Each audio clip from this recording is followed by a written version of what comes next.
L'appel du pape à la mobilisation pour l'accueil des réfugiés a été entendu. À Besançon, le diocèse se mobilise.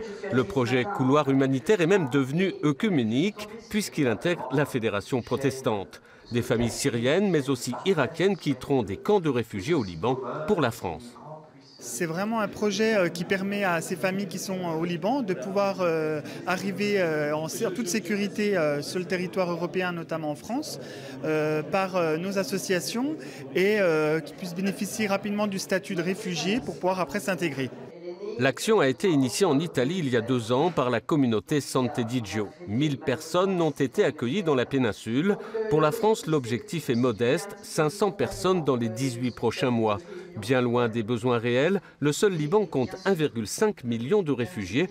Mais ici comme ailleurs, la question est extrêmement sensible. C'est à nous, peut-être en tant qu'association, partenaire, justement de bousculer les gouvernements, tout ce qui se passe, les régions et de dire c'est possible d'avoir une bonne intégration et surtout on ne peut pas rester indifférent à ce qui se passe aujourd'hui à côté de chez nous.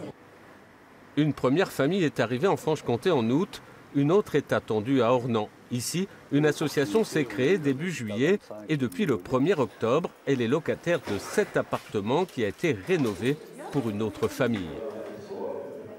On sait que ce serait sans doute une famille syrienne dont le frère est déjà installé dans la vallée. Ce qui serait bien pour cette famille, ce serait plus facile pour elle. Personnellement, je me dis qu'avoir un toit, manger et se vêtir et 2-3 numéros de téléphone quand on a besoin, c'est la base de chacun. Un appartement qui sera meublé par des dons et des prêts. Ensuite, les bénévoles feront tout ce qu'ils peuvent pour accompagner la famille qui devrait rester ici environ 1 an avant de voler de ses propres ailes.